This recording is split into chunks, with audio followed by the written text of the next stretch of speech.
I see it also, and not just against blacks, I see it against the Latinos. Yeah. I'll give you an example. Latino can't read English. So they come to the courts. They can't read the papers so they come to the officer and they hand them the paper. And some officers get offended by that. Mm.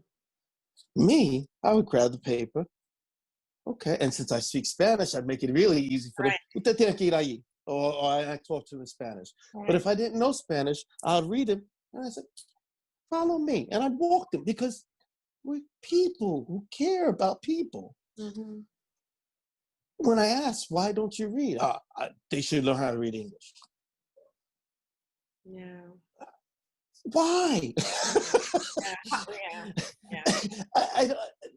It takes no time.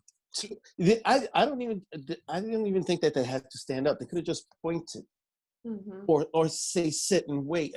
Do something. Try to help. But instead, they find it offensive. And how you get offended by somebody asking you for help, right, makes very little sense to me. Yeah, I mean, for me here, when you come from another country, like when I remember moving to New York when I was 9 from Jamaica, it was a very different world. There's a lot to learn. There's a lot to navigate, and language wasn't a huge piece. I mean, in Jamaica, we speak patois or whatever, but we speak English too. And so it wasn't huge, but it was very different. And so I've learned to have a lot more empathy for people who come from other countries, who speak totally different languages, who are doing the best they can, often to survive, and so may not have the time, the resources to invest in learning English. English is a complicated language on top of that. One of the hardest ones. It's very hard. So many exceptions. And those people, my father came from Puerto Rico. Right. And he was too old to be in the grade that he was in Puerto Rico. The schools in Puerto Rico were so bad that he was in the 3rd grade. They jumped to the 6th grade. So he's now in the 6th grade with no English skills. And then a couple years later, my grandfather had a stroke. And my grandmother said, well, you can't come home unless you have $1 in your pocket.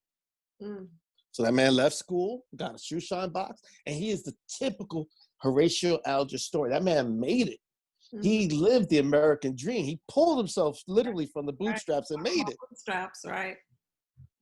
But he still recognized that there was racism and there was still a problem that needed to be discussed. He still had to work twice as hard than that white counterpart that worked in that company with him. He was an electrician by trade. He had jobs that he shouldn't have had when he retired because there were now college jobs. Right.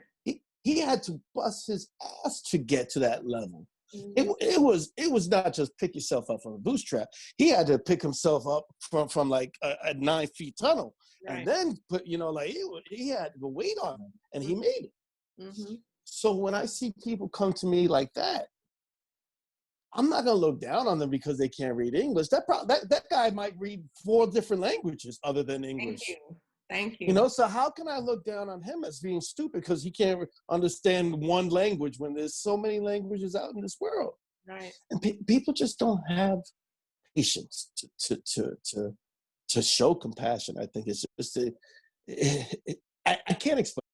You put a person, an officer, in the worst Black neighborhood where the worst crime, he's gonna have a completely different opinion of Black people because it's what he's seen. He's not going to get that there was a system that kept these Black people in that neighborhood and kept them poor and kept them in that. He's not going to get that because he hasn't lived that. Right. All he's going to get is what he sees. And what he sees is terrible.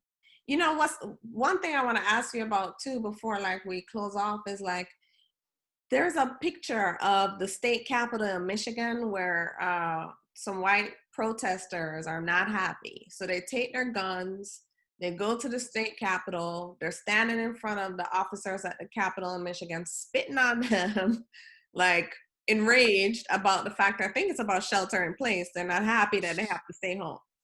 And yet they walk away, they go home. They go home and back to their lives. And that is something I've heard people bring up too. Is like, how can that happen?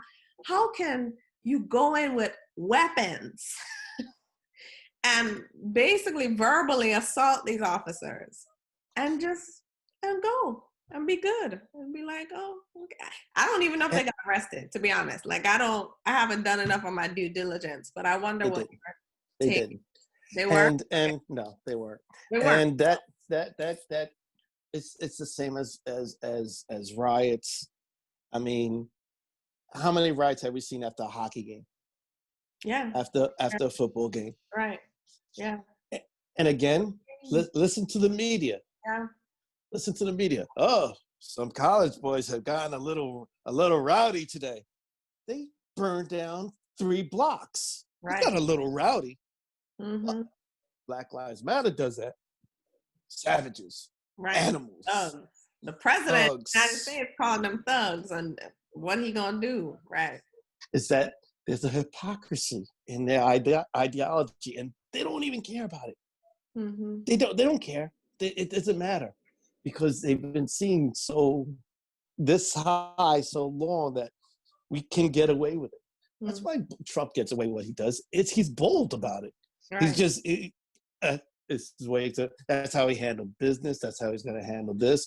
It's just the way he's been doing it. Listen, I'm not a fan of the man, but he's not the problem. The problem is the institution that allowed him to get there. Right. He's a symptom of the problem. He like shows up and we know there's a real problem because he's there. Yeah. Yeah. Exactly. Right. But that he's not the problem. He's and my opinion is not popular in law enforcement, unfortunately.